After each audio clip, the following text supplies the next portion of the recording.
Good morning, good afternoon, or good evening. Welcome to the Bronx Queens Bros podcast, better known as the BQB podcast. I'm Big B. We got Big D. We also got Jack B. The Mets still can't fucking win a series. It's goddamn horrible. Welcome to the show, everybody. Dave, how you doing?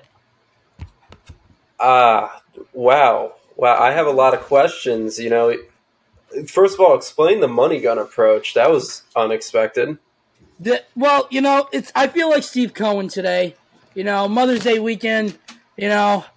Lovely. Happy Mother's Day to all the mothers out there. Steve Cohen needs to start spending more money because the pitching on the Mets is horrible.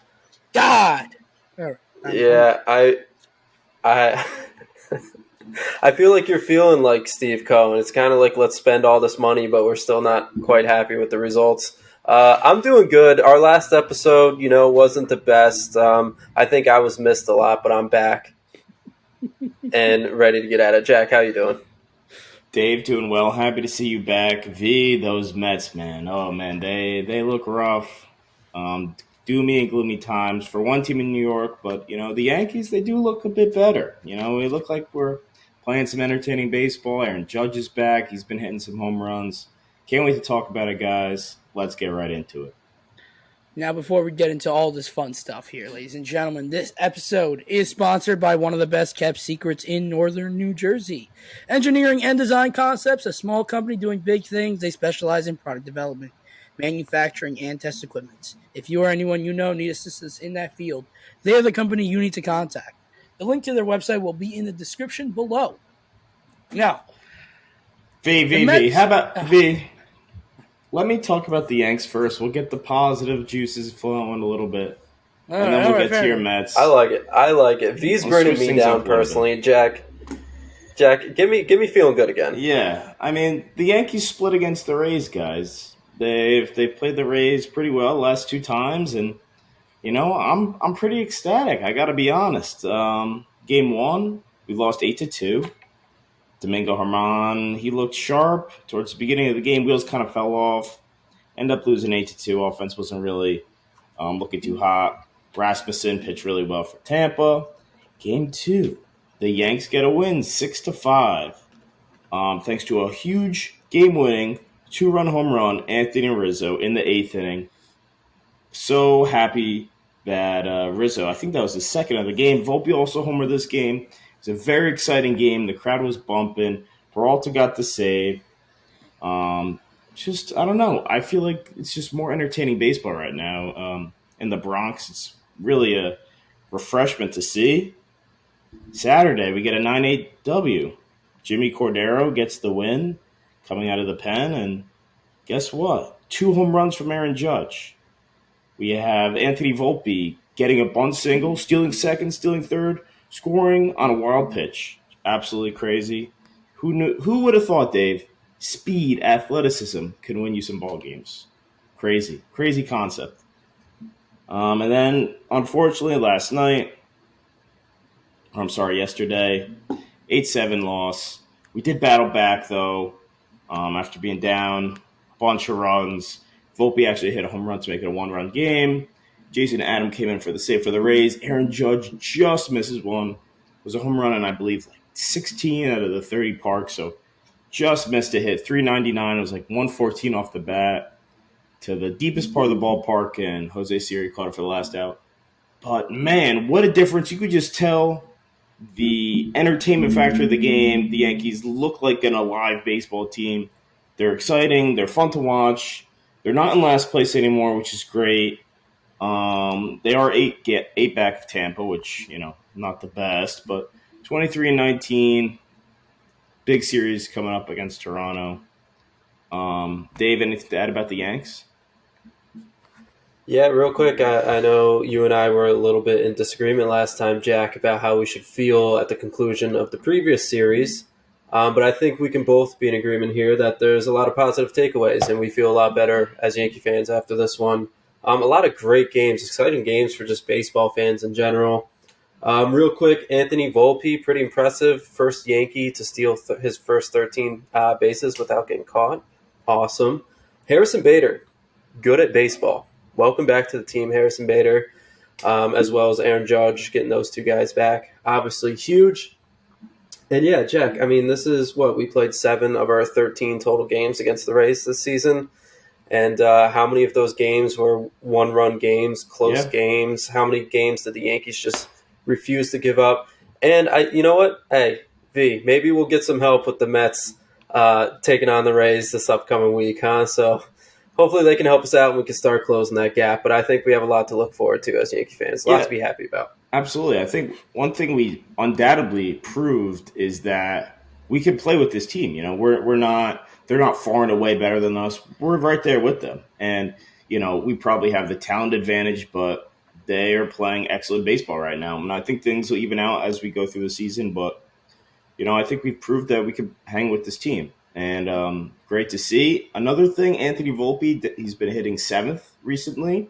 It's kind of seemed to ease the pressure off him a little bit. He's hitting for a little bit more power. He seems more loose at the plate. And I think that was, you know, a smart move by Boone. Also, Jake Bowers has been hitting leadoff for us. Kind of bizarre, but you know what? It is what it is. I'm not going to hate it. Aaron Boone, you know, switching things up, being a little bit quirky. I'm not opposed. So we'll see how things go. I don't know. Yeah, real quick. Oh, yeah. Go ahead, V. I'm like, I don't know if Aaron Boone is the one. Yeah, probably not. Probably but not. I'm just, what were you going to say, Dave, before I go on? Yeah, just 2 real quick points. Jack, you know, you said about the first series that series proved to you that you could hang with the Rays. And I was all being, you know, pessimistic saying, oh, yeah, but those are games we should have won. I got to give you credit. You're right. Like, to just see that we can not back down, that we can stay in it till the very end is encouraging because come October, come, you know, late postseason baseball, you want to be able to hang with the team, and then you hope you can get some of those games. And another quick comment, maybe the one negative takeaway I had from yesterday's game, Oswaldo Cabrera. Get him away from second base. Get him away from second. Put him back in the outfield. I do like him in the outfield. I don't know why Glaber wasn't playing, especially because, and I mean, I know it really doesn't matter, but Glaber has hit 2 walk-offs on Mother's Day. Kind of just weird that he wasn't in the lineup at all. I know he did come and pinch hit. But one more thing before I turn it over to V. The Yanks, last time we played the Rays last series, we blew a 6-0 lead with Garrett Cole on the mound, ended up losing, our best pitcher. This time they come here, they have a 6-0 lead with Shane McClanahan on the mound. We end up taking the win. I thought that was great to see. We battled all series. You know, I think, you know, that's just Yankee baseball right there. So happy to see that, and hopefully more good things to come. So let's talk about the doom and gloom now. Oh boy! Now, before I get into this here, it was nice. It was good. It was good baseball games we were watching between the Yankees and Rays. It was very entertaining. I was able to catch some of the, I believe, Saturday game when they kind of came back. I believe that was cool. That was fun to watch. And then, you know, Judge just missed a home run in the 9th. You know, would have been out in like 17 out of 30 ballparks. But it's kind of funny how Yankee Stadium's got big gaps but short down the lines. So it's kind of funny. Yeah, but that was, you know, I think Yankees fans should definitely be pleased, and I think all Yankee and Mets fans are all rooting for the Mets right now because the Mets are about to face the Rays. So I think we're all Mets fans, kind of, mainly me, but Catch okay. Jack in a Mets hat? Question mark. I know he likes to wear one. Pump the brakes, Dave. Pump the brakes. Let me break down this series with the Mets Nationals. The Mets ended up splitting the series, which I'm not happy with. I'm just not. It's the lonely Washington Nationals. They're bad. They're a bad team, and they still won 2 out of 4 against the Mets. Mets Friday night were able to get a 3-2 win. Tyler Big Trip McGill pitched 5 innings. Okay. Listen, he's not doing horrible. He's keeping it in the game at least, not like some other fucking guys on this team. There's no depth out of no length. But Francisco Lindor with a very rare 3-run single because Nimmo was running on a 3-2 pitch, and they ended up scoring because the throw came into second instead of coming home, which was a weird play on the Nationals' end. Mets ended up holding on to the win. Out of Robertson tried to get like a 6-out save, but he kind of got gassed. Drew Smith, who's been dynamite for the Mets out of the bullpen, came in, gets his first career save, so congratulations to him. Then Saturday was the really weird day where they shouldn't have even started the game, but they started the game, had a 4-hour delay, then they canceled the game, and they got suspended to the next day. Very weird turn of events. Mets ended up falling short 3-2. It was a great play to end the game by, I believe it was Alex Call in center. He robbed McNeil of what would have probably ended up giving the Mets the lead on a double. And they ended up losing. And then Sunday comes around. Game 2, I should say. Mets ended up winning with Max Scherzer on the mound, which was nice to see. He looked good. His velocity was back up. A little struggle early on with some location. But he settled in 5 innings. Only threw 82 pitches, so clearly he had more left in the tank. But building, as he really hasn't had a mojo going. Like, he has one start, then he's out for 10 days. Either suspension, the injury, weird stuff here. They ended up winning 8-2, which was good to see. They had an 8-run, I believe, fourth or fifth inning. A lot of blue pits, a lot of good stuff. Mets, that's how the Mets team is built. And then today, the Mets ended up just deciding to punt the fucking game away, throwing big bum David Peterson on the mound, who just looked horrible, like atrocious, like really, really bad. Mets ended up losing 10-3. Mets offense, I got to say, they were hitting the ball pretty hard for most of the day. And, but, it is what it is, but you can't allow 10 runs, so it doesn't even fucking matter. Big moment of the game. Alvarez got picked off when there was bases loaded, and Nimmo at the plate. Young kid, he can't get picked off, but he did. Game wasn't away at that point. It was still like a 1-run game, but still, that's the type of game where the whole momentum could shift. But yeah, so be it. Mets still disappoint me right now, and they got now the big bad Rays coming in. And, first game, Verlander's on the mound, which, as of now, ladies and gentlemen, I will be there. I believe I'm sitting in left field. So you never know. Big V might be catching a home run ball from Big Meat Pete. If it happens, I said it right here first, folks. I'm just saying. From Wander? No. Big Meat Pete. Big All right, V. So, May 1st, you guys started this 13-game stretch at Detroit, home against Colorado, at Cincinnati, at Washington for 4. Right? And this was supposed to be kind of like your turning point of the season. And you guys end up going 4-9 in that stretch. Still had the easiest schedule in baseball over the first, what are we at? 38, 40 games of the season. 40. So, I don't know. Are you hitting the panic button yet? That's what I want to know. Are you hitting the panic button? Are we worrying? How are we feeling? Consider this my panic button. And anytime you ask me that question from now on, if I hit it, that's when I'm panicked. Okay, I'm not going to hit it yet. Give me a number. I'm not saying you're going to hit it. But give me 1 to 10. If 10 is fire the code, fire Buck, I'm panicking, like we're going to miss the playoffs, and 1 is, we'll be fine. Where are we at? 1 to 10. I think I'm at like a 5. You're at a 5. All right. I'm halfway through. Like, I'm halfway. Like, all right, now explain. Give me the positive and the negative side of the 5. Why are you not higher? Why are you not lower? So now, if Verlander and Scherzer and Senga's looked pretty okay, honestly, last couple of rounds. If Verlander and Scherzer and Senga go out there every 5 days, I have a much better feeling because I've been worried. I know our offense has been a little struggling too. I've been very, very worried about this starting rotation. I think this rotation has cost us a lot of games. If these 3 guys now, also, can we put David Peterson in a single light, please? If these 3 guys now are here and they don't get injured, they don't have suspension, they don't have any of this fucking weird shit that's been going on, I think this whole thing kind of gets into ease. Carlos Carrasco's coming back too. It's a veteran guy. I know he didn't have a good start, but I think he was a little injured because he looked really good in the minors. He had a rehab start before, like, no-hit innings or whatever. I saw that. Yeah, he pitched great. He pitched fantastic. He looked, and he threw like 52 pitches in 4 innings. So he looked really good. So hopefully he comes back. He gets that innings. I need more innings out of the starting rotation because the bullpen is just taxed. And That's the only reason why I think I'm okay. And I really think this lineup could really start turning it around. But I honestly believe the moment Ronnie Mauricio and Mark Vientos come up, this lineup will get a little jolt in them, and it's going to change for the better. And the rotation could set into place. And I don't give a crap. We're probably not winning this division at this point. But then again, the Braves just got swept. So you never know. Crazier things have happened. But sneak into the playoffs. You have Verlander and Scherzer to lead you through. And hopefully that can carry you through. So I'm not panicked yet.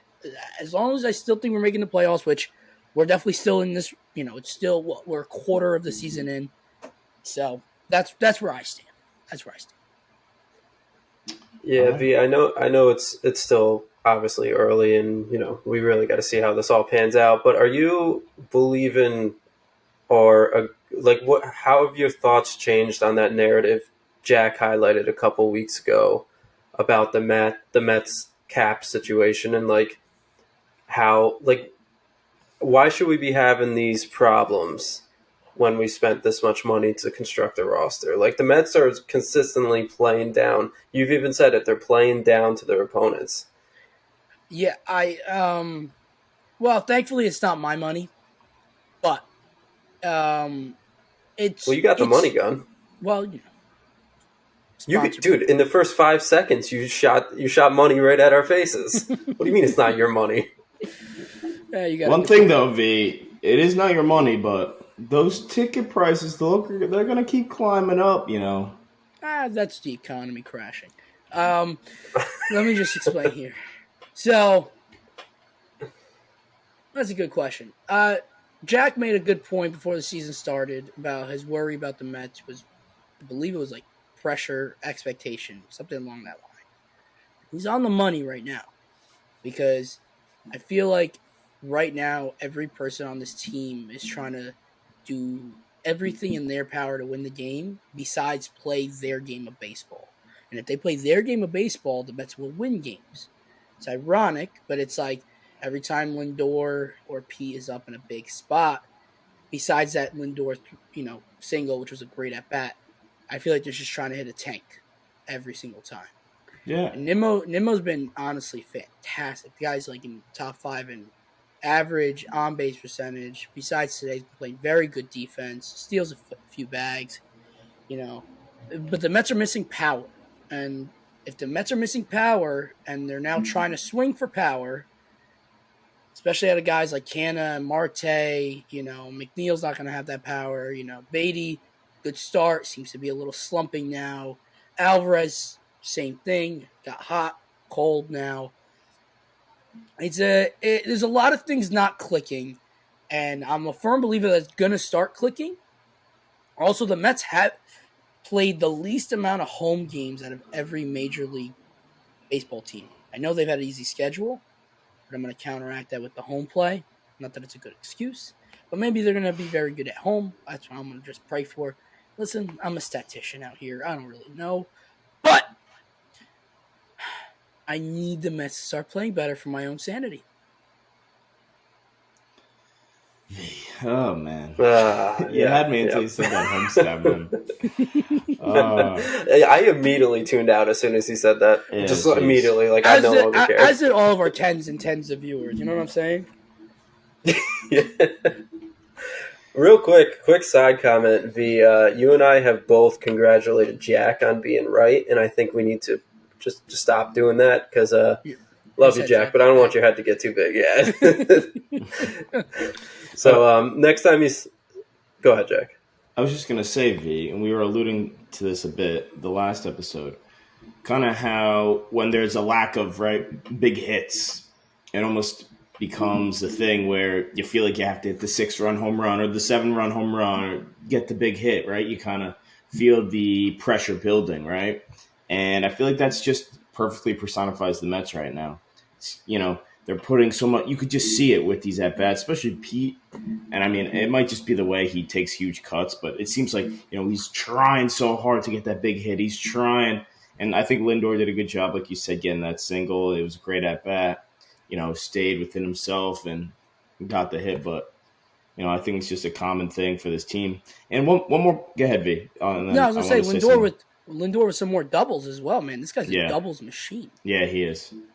Yeah, I mean, and I know I was getting on him a little bit, but all baseball savant says he's still barreling the ball. He's right along with his career averages and about everything. And Marte got some hits as well. But one person I really want to talk about for a little bit is Daniel Vogelbach. And if you just look at his numbers, they don't seem that bad. I understand that, but what he offers you is not what you need out of a DH. And I know you've brought that up. You need some slug out of a DH. You need some power. You need some home runs. And that's not really what he's bringing. And the unfortunate part of Vogelbach's approach is he gets on base a lot. He walks. But he's, one of probably the slowest player in baseball. I mean, he provides nothing as far as speed. He provides nothing as far as defense. He cannot play defense. And I mean, he's really not hitting for that much power. So it's like, I know you can get on base, but that's not, and I know, that's his style of play is to get on base, but that's not what they need out of that role, right? They need a DH that's going to hit for some power, driving some runs to take the pressure off of Pete and Lindor. And I think Vientos or that's the role for them, right? Or even moving Beatty to DH. I don't know. I feel like Vogelbach is just such a stopgap in that order, and it just seems like it's not a fluid batting order just because of Vogelbach kind of limiting what you can do on offense. I think Vogelbach is the perfect player for the Moneyball team, Oakland Athletics. Talent. He'd be a great player on that team. It's exactly what they want. But not for the 2023 Mets. No. I love the dude. He's a fun character. He seems like a really nice guy. Yeah. Honestly. And it's I'm not mad at his play, but he's not what we need. Right. Let's say it's he a was role. Let's say he was a catcher. Fit. Let's say he was a catcher. Oh, great. Perfect. That's fantastic. Yeah. That's amazing. But you're a designated hitter that can't run, can't field, can't throw, can't do much other than get on base. And that's valuable if the Mets had sluggers at every fucking position. But the Mets don't have that, and the Mets have two slugging young guys in the minors can't have a position because one guy plays shortstop, and obviously you got Lindor there. They're trying to test him out at second now. That's in Mauricio. Vientos is playing third base. You got Beatty there. Vientos has been DHing a lot. So I don't know. I don't know what Tommy Pham's there. Not loving Tommy Pham. But we don't have an outfielder that can really play. So it's like, if one of these guys in the minors was a natural outfielder, I guarantee you they're up. Or if one of them was a natural, I don't even know. I can't even tell you what kind of position. Because Mets have some clogged up players everywhere that just aren't playing to the back of their baseball cards. And that's what's frustrating. But, oh, man, Vogelbach, I like the dude. I really think he's got to get traded, though. Get an arm. Get a single A arm, and hopefully they pan out. The guy's making $1 million. Someone will take him easily. Yeah. Get one of these kids up. Spark the lineup. Get these starting pitchers healthy. The bullpen's been very, very good. Smith, Ottavino, and Robertson, dominant. And once Brooks Raley comes back, I really think he's going to be good. Yeah. I trust that. I really trust that bullpen. And starting rotation gets healthy. Get these young kids in the lineup. I think this team is all for the better with that happening. And maybe come the deadline, if they're only a few games over 500, maybe get another starting pitcher if it's available. Maybe get Shohei Ohtani if he's available. You do something, get it figured out. It's casual Ohtani, Get that money gun. Oh, well. Nah, I know you don't want to pick them. Yeah. Oh, God. You got to pick all that up. Don't worry. I need a workout anyways, so. I'm concerned about your back. You're getting old, man. Oh, trust me. All right. Hey, that's a great that's a great series recap from both of you guys. It is time, V. You're feeling a little hot as it is. Let's keep it going. It's time for Vuitton's Hot Stove. What do you got for us? Ladies and gentlemen, welcome to Vuitton's Hot Stove. This edition, we have the Rizonator, the Annihilator, Anthony Rizzo of the New York Yankees. He was just named American League Player of the Week. He went 3 home runs, 7 RBIs, batted .444 with a .500 OBP. He looked dominant. He helped carry the Yankees. Just absolutely great for Anthony Rizzo. Yankees had a good offensive week, I would say, especially with the Oakland Athletics. And great performance by Rizzo. Great job by him. That was fun to watch. Congratulations, Mr. Anthony Rizzo. Hey, did you guys see those bobbleheads? Didn't those look sick? Yeah, they The did. Rizzo Mandalorian bobbleheads? Yeah. Should have went to that game. Dude, They almost got me. I should have bet. Like, it almost made too much sense that he homers twice on his own bobblehead day. But, like, I don't know. I should have bet it. Should have thought. But, yeah, V. Rizzo, if he can be like this, he's hitting 300 right now. If he could stay around here, with what he's providing, it seems like the shift or the lack of a shift, I should say, is really helping him out. Keep the confidence up because he's getting some of those hits that were second baseman and short right field. But yeah, man, if he could play like this all year, it would be so nice. He's stepped up huge with Stanton being out, and yeah, man, he's been great. Any Mets on the hot stove? No. I don't know who to put. Like there were some people who are warming up. Like I want to put Nimmo there because the guy's just been so good. But like, I was thinking about Lindor because listen, he's still he won us the one game. His defense is great. He made another great play today. But there's just not yet. Maybe against the Rays. You never. Hey, the hot stove is capable of preheating, isn't it? It can preheat, but it doesn't like to. It just likes to go whoosh right to the hottest takes in the world. So that makes sense because that's clearly you with the way you came into this episode. All right, well done, Jack. I'm gonna turn it over to you. Let's get into the jack off here, and I'll make this short and sweet because I didn't really feel like putting a Yankee on here. We've been playing well. I bash the Yankees a lot. I bash Brian Cashman a lot. So let's be a little bit negative about the Mets. One of my favorite things to do on the show. Let's talk about David Peterson, guys. Now, V, you might need to close your ears here because David Peterson's got a 7.6 ERA, guys. 7.6. And we're not talking about hold on, I'm going to cut you off. Updated after today's start to an 8.08. Okay. Thank you, V. I only had 7 starts. Okay. So our friend David Peterson, he's had 8 starts and his ERA is about an 8. So that's a pretty big sample size. Usually, guys' ERAs are inflated. They pitch 1 or 2, 3, even 4. Sometimes we give people a benefit of the doubt on the show. A couple shaky starts here and there, but no, David Peterson's had a substantial sample size, I'd say.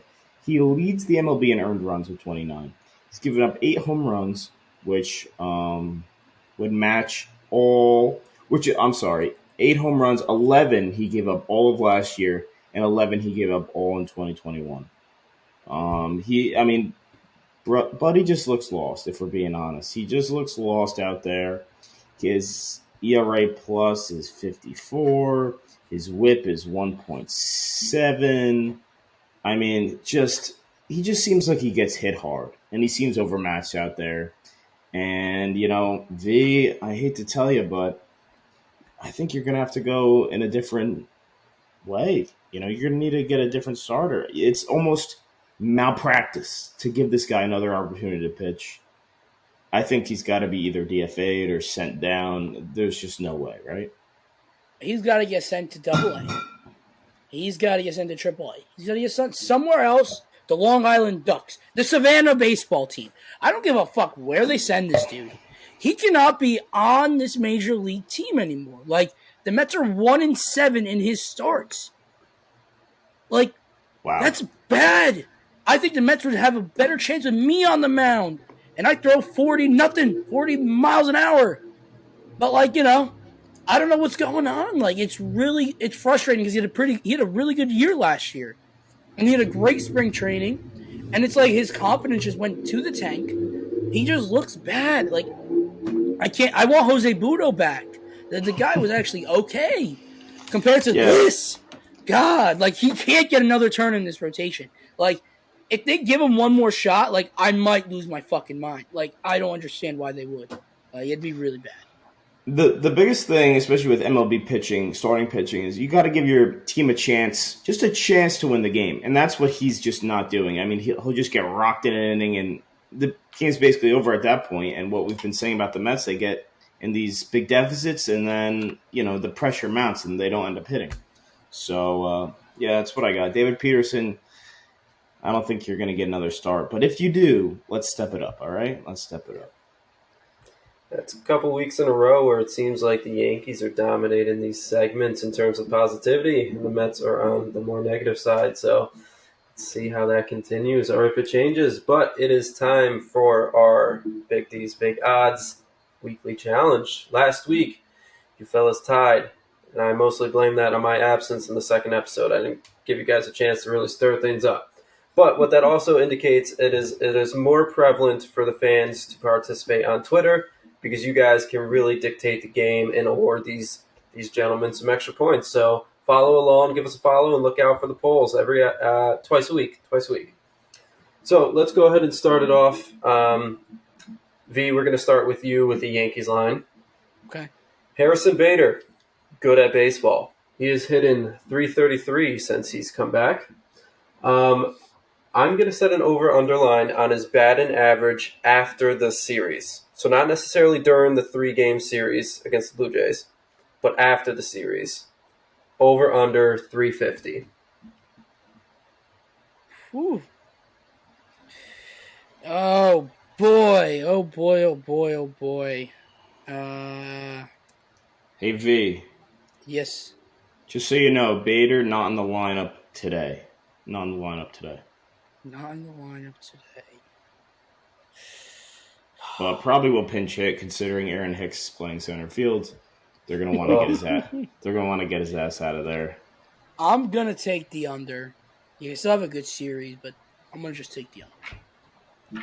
Yeah, I'm gonna take the under too. Bader's been barreling the hell out of the ball. He's been looking really good, but I don't know, Dave.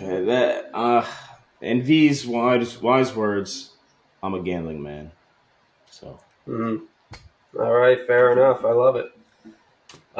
Jack, Alonso and Lindor both have 31 RBIs to lead the Mets. They are tied for first on the team. Who will have more after this series? Alonso, Lindor, or I'm going to give you a third choice on this one, fellas. They will stay tied. All right. Oh, wow.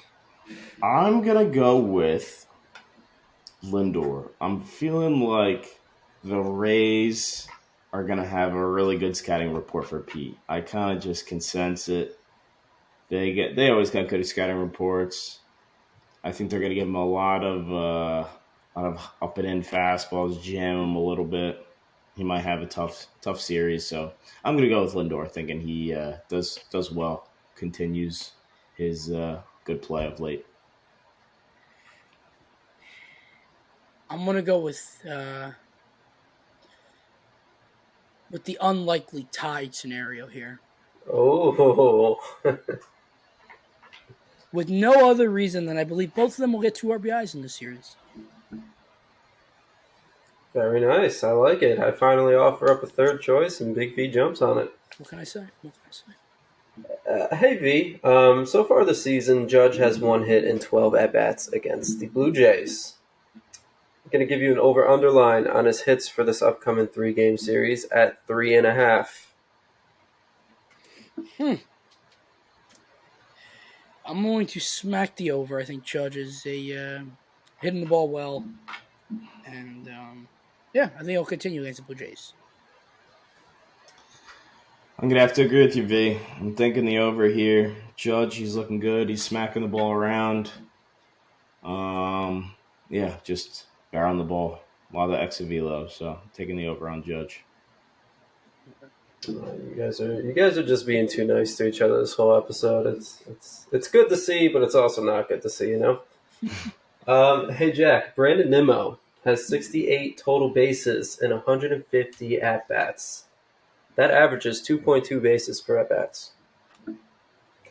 Over-under total bases for Brandon Nimmo this upcoming series against the Rays at 5.5. Ooh.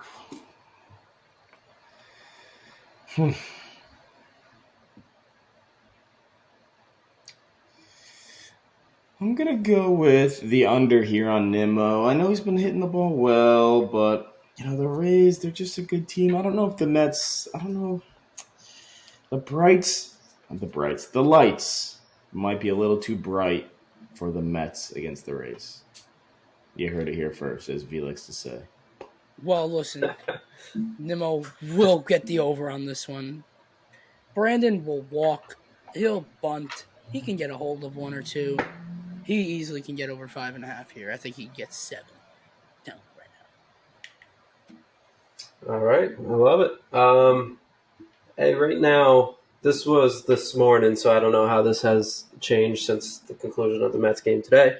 But for this final line, the Mets are 19th in total team batting average at 239.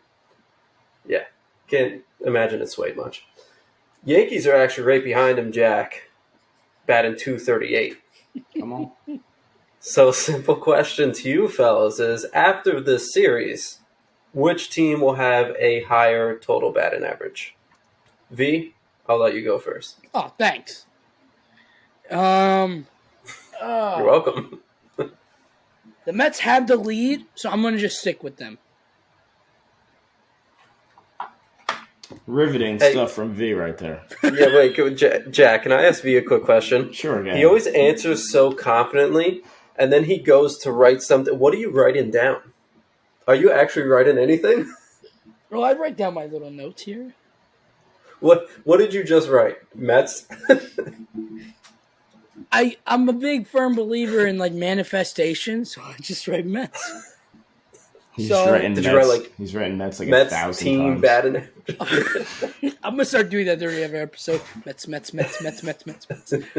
so what I like to do is I try to remember our answers. I know it's your job too, but I do it as well. Fact checker V. So do you write Jack's answers too? Yes. No, There's no way. All right, Jack. Who's going to have a higher team batting average? I mean, I would have said the Mets until V just, I don't know, that answer kind of pissed me off, so I'm going to go blanks. Guys, remember, this is all part of the scheme out here. I get in everybody's heads. The game is 90% mental, the other half is physical. You know what I'm saying? Well, Jack, you got to remember, too, the Mets are playing at home, which, as V said, is very important to the team.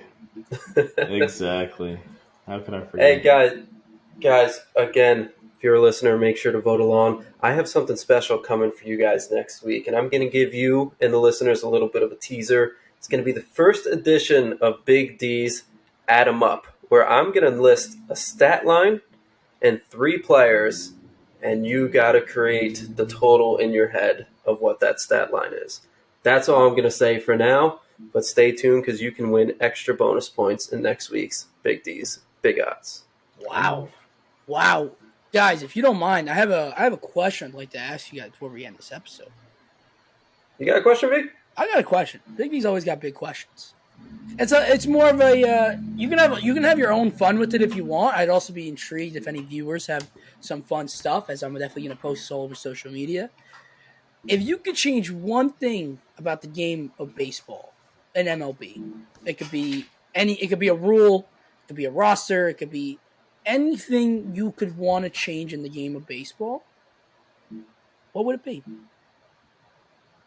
Dave, I'm going to let you answer first. Oh God.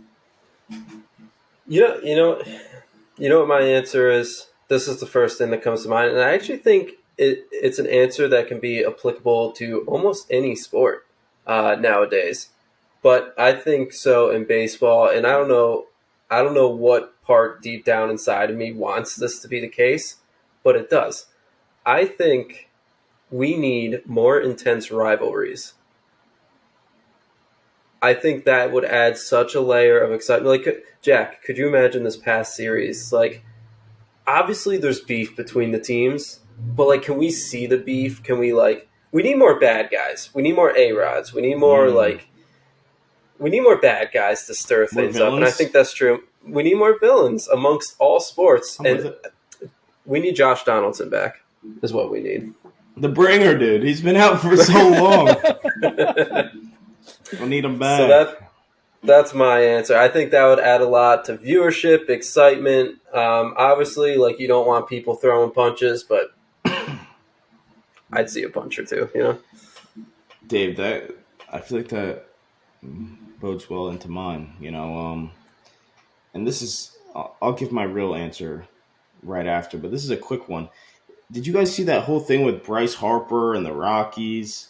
Yeah. I feel like that's a good example of baseball having these, almost brawls. And then, I mean, this does happen in other sports, basketball especially. And it's, all the coaches just surround the one player and they just hold them back.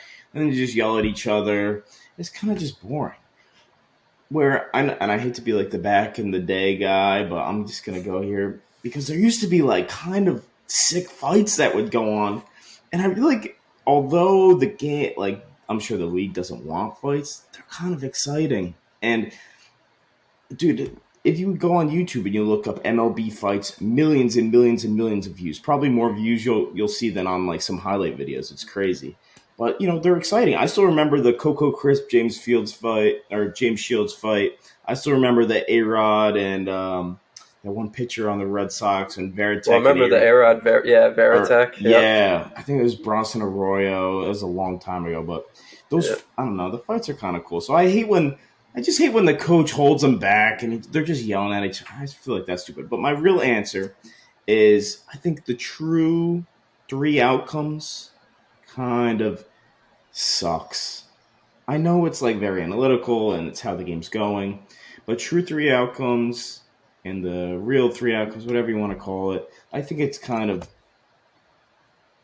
hurt the game. And I think, you could easily say that just less balls in play, more walks, more home runs are good, but are they good? It's not a lot of action. And I think action is the biggest selling point of the game. Defensive plays, huge selling point of the game, which they've kind of gone away. So I don't know. I think true three outcomes has kind of dampened the game a little bit. Less action, more analytics. I think if we just go back a little bit, and I'm not saying we need to go to a super average batting average heavy lineups or anything like that, but I think the days of the home run, walk, strikeout, all that jazz, it kind of sucks, and I think it's definitely hurt the game. Now, listen, these are all great points, and Dave, you kind of took my answer here. But you made me go first. No need to fear. No need to fear. Big V is here. I have so many rules I'd love to bring. One of the rules is make the Mets win the World Series every year. No, I'm just kidding. So, what I'm going to say is that if you guys agree with me, the All-Star game is kind of a dud. I don't think anyone can really argue that. I personally don't think it's got the pizzazz it used to. And I think too many players make the All-Star team because MLB has to allow at least one representative from every team, that dumb rule. And there's always snubs somehow because of that rule. I don't like it. So, what I would do instead of an All-Star game, or maybe included in the All-Star game weekend, is have a talent portion where it's a home run robbing competition, where it's, I don't know, but like an event coordinated, like a stupid fun games where you could see players do like these like fun, quirky activities. I think it'd be kind of cool. I'd love to implement that into the game of baseball. I mean, the NFL did that not too long ago, and that turned their viewership around. So I definitely agree with you. I think we just need to figure out what those events would be. Yeah, maybe for outfielders, some sort of like target practice, like you're throwing the ball into home plate, see like how accurate you can get the throw, or so, maybe like hitting like bowling pin sort of game, something like that. I think that's not a bad idea, V. I think that'd be kind of cool. Why not? Besides that, I want them just to fight each other, but it's okay. That's what I'm saying. That's a little bit of... So my answer was the best, right? Yeah, I think so. No, I think, people should listen to our podcast because clearly we have great ideas. And that's why we got together and was like, hey, we should share our ideas on the internet and start a podcast. That's right. And as always, guys, you did a great job of doing that on tonight's episode. Really just honored to call you guys my podcast mates. It's really been... all right, I changed my mind. I'm over it. No, put it down. Jack, I have a lot of fun doing this with you, Big V.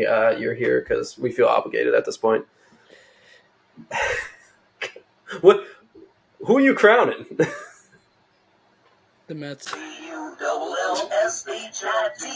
That's bullshit. Okay, I'm done. That's what happens when you get a Prime membership, ladies and gentlemen. You just buy these stupid gadgets you don't need. All right. Big V, bring it back in. Where can they find us on Instagram? You work hard to give them content. Let them know. I'm always out here trying to give you guys content. And if you guys didn't see us, we're talking about brawls. I posted a Rougned Odor, Jose Bautista fighting video, which was this day in 2016, which is kind of funny how that all lined up. I don't know who decided to do that. I think that would have been Big V. Doesn't matter because you can find us on BQB Podcast.